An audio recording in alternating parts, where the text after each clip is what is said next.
Buenos días, tardes o noches. Yo soy la alumna Mariana Elena Celis Morúa, de quinto semestre de la carrera de Medicina, en la materia de Clínica Quirúrgica, trayéndole el día de hoy el tema de trombosis. Para esto vamos a ver los siguientes temas: la definición, la fisiopatología, la tríada de Virchow, factores de riesgos, manifestaciones clínicas, trombosis venosa profunda, su diagnóstico y tratamiento, al igual que la tromboembolia pulmonar. La tromboembolia venosa, la cual incluye la trombosis venosa profunda y la embolia pulmonar, es la tercera alteración cardiovascular más común, afectando hasta un 5% de la población a lo largo de su vida. Es considerada como una enfermedad prevenible, al ser una condición que ocurre en la combinación de diferentes factores de riesgos, tanto genéticos como no genéticos. En sí, es dada por la formación de coágulos de sangre en el sistema venoso, que como consecuencia limitan la luz del vaso y provocan trastornos en el flujo sanguíneo normal. Las alteraciones fisiopatológicas implicadas en el desarrollo de la TBP se denominan como la tríada de Virchow, la cual es una representación dada por el patólogo alemán Rudolf Virchow, quien propuso que la formación y la propagación de los trombos están provocadas por anomalías en tres factores: la estasis venosa, la lesión endotelial y la hipercoagulabilidad. Para la estasis venosa, tenemos que se ha considerado esta como tradicionalmente la que inicia la coagulación sanguínea dentro y posterior a la formación de trombos venosos.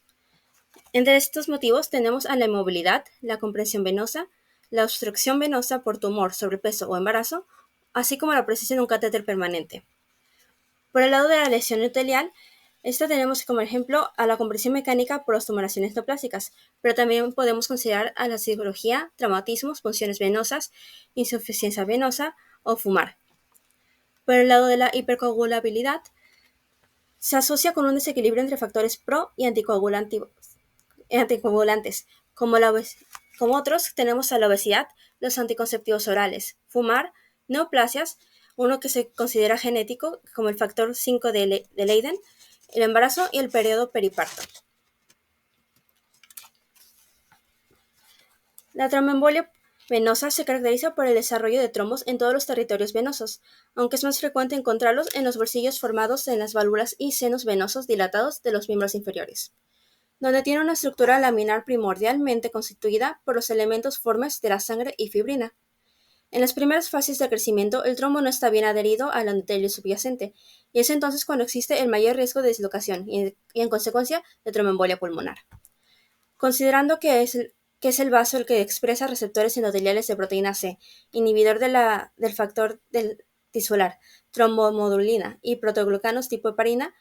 con un efecto conjunto anticoagulante natural, así como óxido nítrico y postraciclina, que contribuyen al funcionamiento endotelial, a la inhibición de la agregación plaquetaria y la vasodilatación. Es este equilibrio natural entre factores pro y anticoagulantes que es alterado por el evento inicial y disparador de la ETB. En este caso consideramos el daño endotelial, que va a ser producido por una inflamación local o sistémica, puede ser hipoxia, o que lleva a la disminución o inactivación de las vías de anticoagulación y al aumento de las proteínas protrombóticas, como el factor tisular, y moléculas de adhesión que atrapan los leucocitos y plaquetas, como lo es la S-lectina y la P-selectina, y el factor de Bohm-Willebrand, las cuales también son aumentadas por el flujo sanguíneo bajo. Subsecuentemente, las plaquetas y leucocitos se unirán a estas selectinas y al factor von Willebrand, y los leucocitos expresarán factor tisular, desencadenando la activación de la cascada de coagulación, inicialmente la vía extrínseca, a través del factor 7A, y los neutrófilos polimorfonucleares liberarán trampas extracelulares de neutrófilos, facilitando en ellas la formación del trombo, induciendo la adhesión y activación plaquetaria, además de también activar la vía intrínseca y manteniendo así la estabilidad del trombo. El daño y la inflamación modulan la activación plaquetaria mediante patrones moleculares asociados al daño, PMAD, y patrones moleculares asociados a los patógenos, los PAMs, que se van a unir a receptores tipo TOL, que serán expresados por las plaquetas y otras células del sistema inmunitario, generando así especies de oxígeno reactivo y especies de nitrógeno, produciendo citoquinas como interleucina 8, factor de necrosis tumoral e interferón, que nos van a llevar a una estabilidad del trombo.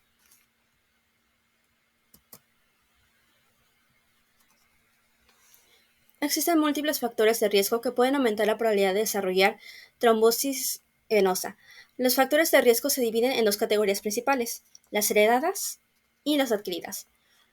A través de los factores genéticos, también conocidos como trombofilias hereditarias, tenemos varios factores de riesgo que incrementan en esa situación, frecuentemente alteraciones en la producción o actividad de factores de coagulación. Estos incluyen el factor 5 de Leiden, la mutación del gen de la protrombina, deficiencias de antitrombina, deficiencia de proteína C y deficiencia de la proteína S. Pero al lado de los factores adquiridos, tenemos que se incluyen los estilos de vida, comorbilidades y procedimientos médicos. Algunos de estos provocan tromboembolia venosa de manera aguda, por medio, por ejemplo, de la cirugía, de un cáncer activo, inmovilización, embarazo, terapia de sustitución hormonal y catéteres vasculares permanentes, mientras que otros incrementan este de por sí ya riesgo de vida en un individuo para desarrollarlo, así como es la edad avanzada, la insuficiencia venosa, la obesidad, condiciones reumatológicas, síndrome antifosfolipídico, enfermedad cardiovascular, consumo de cigarrillo y antecedentes de tromboembolia venosa. Contemplando todos esos factores que son capaces de producir o exacerbar la condición, se han creado varios instrumentos, puntajes o escalas para calificar el riesgo de trombosis, de que, entre los más utilizados para la estratificación del riesgo de esta enfermedad trombótica, tenemos a la escala de Caprini-Panucci. Algo que hay que tomar en cuenta de esta es que no se añadieron ciertas condiciones que afligen a los pacientes, por lo que se indica agregar un punto por cada uno de los siguientes factores, como lo son la obesidad mórbida, el tabaquismo, diabetes que requieren insulina, quimioterapia, transfusión sanguínea, estado de SIDA y cirugías previas que hayan durado más de 2 horas. Esa escala está compuesta por alrededor de 40 variables repartidas en 5 grupos. Cada grupo otorga una puntuación y la calificación final será la suma de todos estos factores positivos, en los que hay ciertas consideraciones en pacientes de acuerdo a su edad y sexo. Por ejemplo, un diferente puntaje de acuerdo a las edades de riesgo que más se presentan respectivamente en cada uno de ellos en los primeros 3 apartados, mientras que en el cuarto apartado se resalta la condición de la mujer por consumo de medicamentos o otras circunstancias que desregulen su estado hormonal. Englobando todo aquello y los puntajes, es por ello que se obtiene que si se obtiene un puntal de 3 o 4 puntos, es decir, una probabilidad baja, se, no se podría llegar a incluso descartar, pero en casos de como de 5 o 6 puntos hay una incidencia ligeramente más elevada. El riesgo es aún mayor en caso de obtener de 7 a 8 puntos, y se considera, según la literatura, que los pacientes con una calificación mayor de 8 puntos tenían hasta alrededor de 20 veces más posibilidad de desarrollar una enfermedad trombólica que aquellos que hayan caído en el primer grado. Ahora, entre las presentaciones clínicas que conforman esta condición, se ha observado que alrededor de un 50% de los casos son asintomáticos, con una incidencia que va desde un caso en 10.000 adultos jóvenes a un caso en 100 adultos mayores. La enfermedad llega a gran parte de la población con afectaciones cardiovasculares en el mundo, y de ellas se observan formas o complicaciones entre las que se destacan, por ejemplo, la trombosis venosa profunda, que suele presentar una incidencia de 79 a 269 personas por cada 100.000, y la tromboembolia pulmonar de hasta 115 casos por cada 100.000 personas.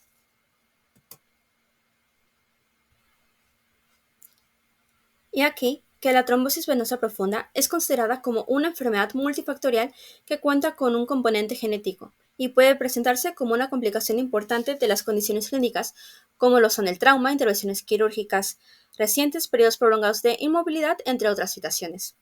Entre sus manifestaciones más comunes tenemos el dolor en extremidades inferiores, como es el edema, el dolor a la dorsiflexión pasiva, que se le va a conocer como el signo de Humans,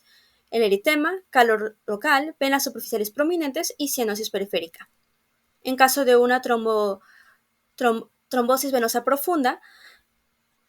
aguda, complicada, se puede presentar flagmasia alba dolorosa, en la que encontramos un miembro no isquémico con edema con fobia y blanqueo. Por otro lado, en el caso de la flagmasia celular dolorosa, se encuentra en una fase reversible de la oclusión venosa isquémica, pero yace con un riesgo de pérdida del miembro. En los pacientes con riesgo bajo e intermedio, se prefiere medir los niveles de dímero de D en la sangre como diagnóstico, mientras que en los de riesgo alto se recomienda actuar sin esperar los resultados de este. La medición de dímero D tiene un valor predictivo negativo excelente, lo que permite descartar esta patología si el resultado sale negativo. Pero si el resultado es positivo, se produce con estudios ecográficos del miembro en cuestión o una angiografía para confirmar el diagnóstico según sea el caso. Por su lado, tenemos aquí y ya que la ecografía de dúplex, debido a su alta sensibilidad y especificidad y reproducibilidad, ha sustituido a la flebografía como una prueba más utilizada en la evaluación. En esa prueba, las ondas sonoras van a rebotar en la sangre dentro de una vena y cambiarán hacia el flujo. El ecógrafo puede detectar estos cambios y determinar si la sangre dentro de una vena fluye normalmente, y en caso de una ausencia de flujo sanguíneo se confirma el diagnóstico de TBP. En el caso de la venografía por resonancia, se usarán rayos X y una sustancia de contraste para observar con mayor claridad el flujo sanguíneo, pero a pesar de tener la máxima sensibilidad y especificidad, se limita el uso de esta prueba debido a su invasividad y capacidad de producir reacciones adversas. Para el tratamiento vamos a considerar dos áreas, el tratamiento médico general y el quirúrgico. En cuanto al tratamiento médico, tenemos que, en caso de ser preventivo, nos vamos a concentrar en evitar la estasis, la cual se facilita con el uso de medias de compresión y realizando ejercicios, ya sean leves ya sean simples ejercicios leves para prevenir la coagulación. En cuanto al lado farmacológico de esto, se tiene que para prevenir la coagulación se hace uso de una dosis profiláctica de heparina de bajo peso molecular o heparina no fraccionada, pues en el caso de no realizar estas precauciones, existe un riesgo de alrededor de 10 al 40% de aparición de DVT o de tromboembolia venosa profunda en pacientes de cirugía general y hasta en un 60% en pacientes de cirugía ortopédica. Ya si se reconoce la presencia de la enfermedad, se sigue una dosis terapéutica de heparina de bajo peso molecular, de heparina no fraccionada, fondaparinux, warfarina, anti-XA, como sería el dabigatran o rivaroxaban, manteniendo un seguimiento de alrededor de 3 meses o indefinido según factores como comorbilidades en consideración de un riesgo de hemorragia por el uso de estos anticoagulantes.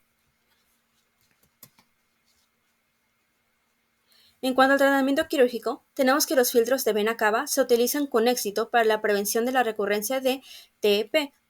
Solo si la anticoagulación está absolutamente contraindicada o en casos de recurrencia, también considerando que la colocación de un filtro, por ejemplo, de la vena cava inferior, puede aumentar el riesgo de TBP de la pierna a largo plazo.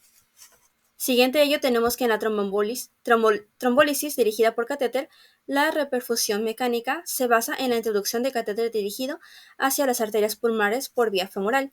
Está contraindicado en situación de hemorragias activas, tumores intracraneales, traumatismos, entre otras situaciones.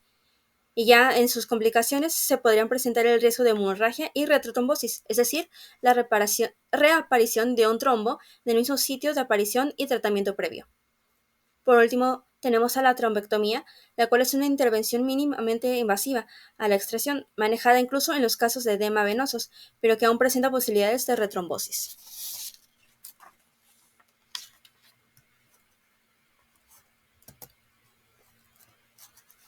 Y aquí la tromboembolia pulmonar, que es una enfermedad aguda y potencialmente mortal en la que el material embólico, por lo general un trombo, procedente de una de las venas profundas de los miembros inferiores, se desplaza y bloquea una o más arterias pulmonares, causando un flujo sanguíneo deteriorado y un aumento de la presión para el ventrículo cardíaco derecho. La tromboembolia pulmonar es la causa del 15% de muertes intrahospitalarias, además de que alrededor del 60% de los pacientes con trombosis venosa profunda asintomática tienen evidencia de una embolia pulmonar asintomática. La tromboembolia pulmonar es difícil de diagnosticar entonces, porque los síntomas no son específicos y la presentación clínica de los pacientes con sospecha de tromboembolia pulmonar varía ampliamente desde pacientes asintomáticos hasta aquellos con un shock cardiogénico, cuya manifestación clínica más frecuente es la disnea, seguida del dolor torácico, hemoptisis y síncope en casos graves, entre otras. Y en sí, la embolia pulmonar tiene 3 manifestaciones fisiopatológicas principales. En caso de infarto pulmonar ante irrigación comprometida, los pacientes suelen presentar hemoptisis y dolor torácico. Cuando el intercambio de gases se ve comprometido ante el desajuste de ventilación-perfusión, se puede presentar la taquipnea, la taquicardia, hipocapnia y alcalosis respiratoria. Y ya en caso de un colapso cardiovascular por disfunción del hemicardio derecho, ante la resistencia vascular pulmonar hay disminución del gasto cardíaco, shock y hasta muerte súbita.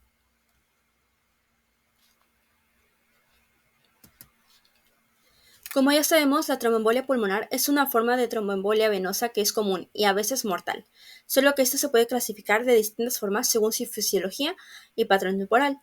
De acuerdo a su patrón temporal de presentación, tenemos a las fases aguda, subaguda y crónica. En la fase aguda, los síntomas y signos son inmediatamente tras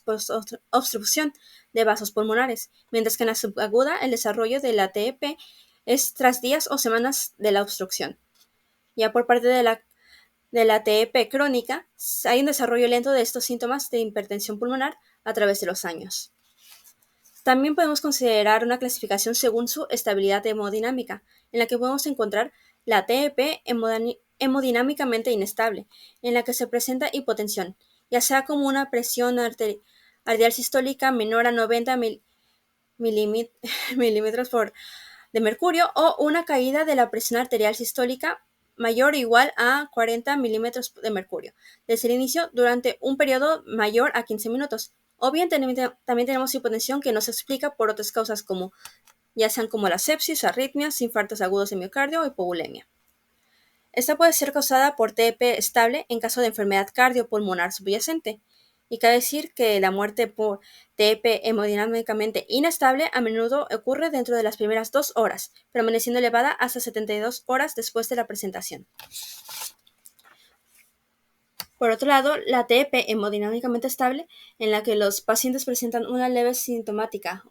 o de plano asintomática, o bien también referentes a aquellos que tienen una hipotensión leve que es capaz de estabilizarse mediante fluidoterapia o presentan una disfunción del ventrículo derecho leve.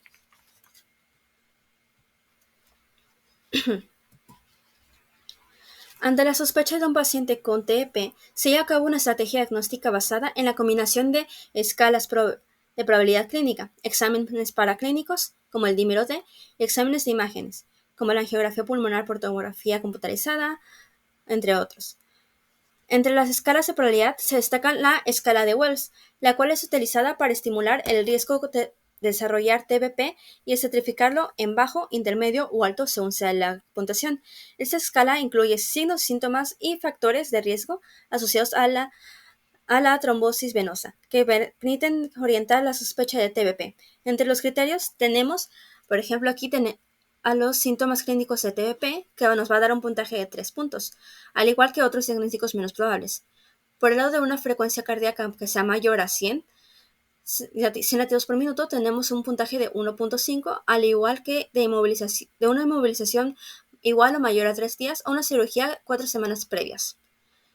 En caso de una TEP previa, sigue este mismo puntaje de 1.5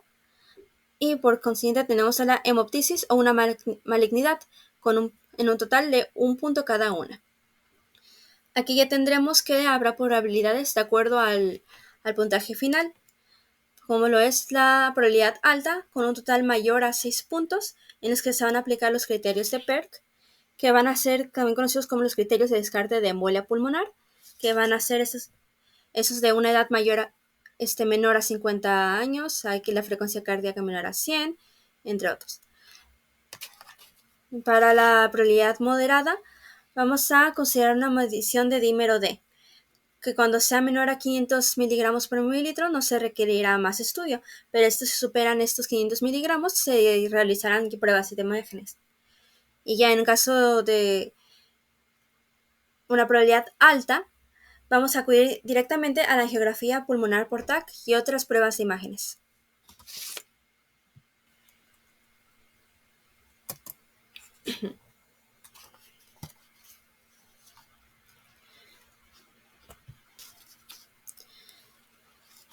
Como ya había mencionado, en la medición de dímeros D, que es más como una prueba de exclusión, en la que para el diagnóstico de los pacientes con un riesgo alto se recomienda actuar sin esperar los resultados de dímero D. Esto pues un dímero D negativo excluye con seguridad a la embolia pulmonar en pacientes con probabilidad clínica baja o intermedia, poseyendo un valor predictivo del 99% para la embolia pulmonar. En cuanto a las pruebas de imágenes, tenemos a la angiografía pulmonar por tomografía computarizada, que se ha convertido en el método de elección cuando se necesitan imágenes por sospecha de TEP. Estos van a permitirnos la visualización directa de arterias pulmonares hasta al menos al nivel segmentario tras la inyección intravenosa de medio de contraste iodado.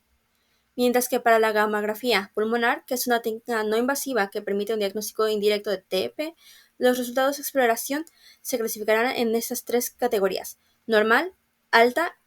probabilidad y no diagnóstico. El valor predictivo negativo de esta prueba ha sido confirmado por varios estudios y se reconoce como un criterio válido para excluir la TEP. Por último, entre las modalidades de imágenes coadyuvantes señaladas para pacientes hemodinámicamente inestables está la ecocardiografía, la cual sirve para una noción más de pronóstico que para diagnóstica. Y también entre las opciones está la ecografía de comprensión de las venas de extremidades inferiores, que es la principal herramienta diagnóstica de TEP, pues esta nos dará un resultado positivo de esta última menor a 20% para pacientes con embolia pulmonar. Ahora este esquema de aquí nos sirve como apoyo para seguir el proceso de reconocimiento de TEB. Ya con este esquema, primero consideramos si tiene el paciente signos o síntomas de TEP. Si no tiene ninguno, por lo general vamos a descartar la TEP. Pero en caso de que sí haya sospecha, por ejemplo con un puntaje bajo de Wells, como de 2 puntos, se puede tener dos opciones. Por el lado de que sí se sospeche, vamos a acceder a los criterios de exclusión de embolia pulmonar. Sin embargo, si no se tiene, vamos a aún considerar si es probable más que improbable. Aquí vamos a poder acudir al dímero D, al igual que en el caso de seguir los criterios de PERG en caso de que salgan positivos, si es que si consideramos improbable. Y vamos a acudir al dímero D. En caso de que sea menor a 500 miligramos, vamos a considerar que no hay una tromboembolia pulmonar, pero en caso de que sea mayor a 500 miligramos, vamos a seguir la misma vía en caso de que un TEP vaya a ser más probable. Aquí, si este es el caso, como un puntaje de Wells de 2 a 4 puntos, consideremos a la heparina de bajo peso molecular si es que no hay contraindicación. También se va a ordenar pruebas de imágenes, y al igual que si la prueba de dímero D es mayor a 500 miligramos por mililitro, vamos a considerar si la creatinina sérica supera o no los 60 mililitros por milímetro. En caso de que no lo supere, vamos a acudir a una gammagrafía y aquí vamos a tener tres resultados. En el caso de que la perfusión sea homogénea y de que no haya TEP, en el caso de que el diagnóstico sea positivo y si haya TEP, en el caso de que no sea un diagnóstico claro, vamos a acudir, al igual que si la creatinina sérica sea mayor a 60 mililitros por milímetro, a una ATAC, es decir, una angiografía computarizada, en el que vamos a tener la posibilidad de tener un resultado positivo o negativo. En el caso de tener un resultado positivo, vamos a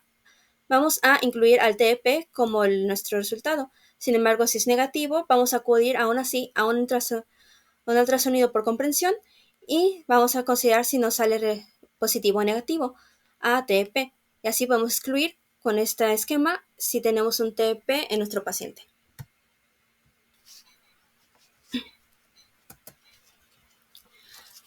Ya para el tratamiento de la TEP, ante un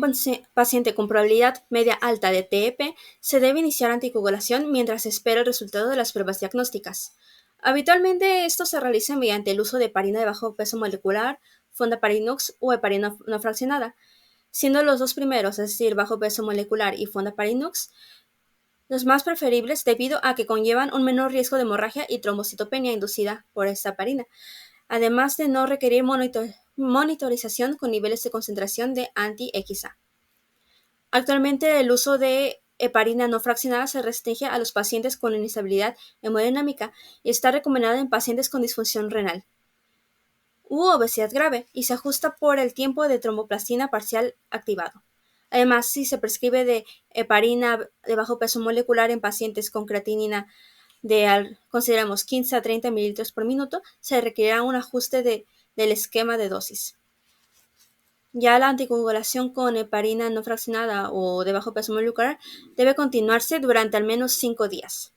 Por otro lado, como alternativas, vamos a tener a dos anticoagulantes orales, que van a ser los agentes anti-XA, como lo son la rivaroxaban y el apixaban, como régimen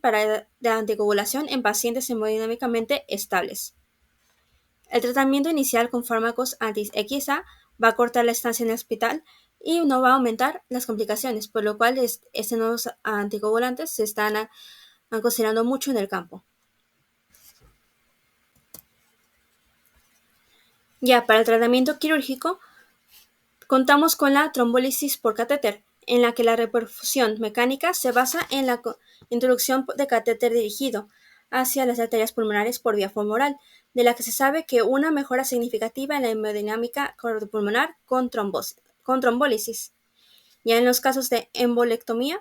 se ha determinado que esa técnica, en comparación con la trombólisis sistémica, ha resultado más eficaz en casos de TEP grave, debido a que la trombólisis se ha asociado a un riesgo mayor de ictus, reintervención a los 30 días y una tasa más elevada de TEP posterior. Bueno, esto vendría siendo todo por mi parte. Este fue el tema de trombosis de clínica quirúrgica. Gracias por su atención.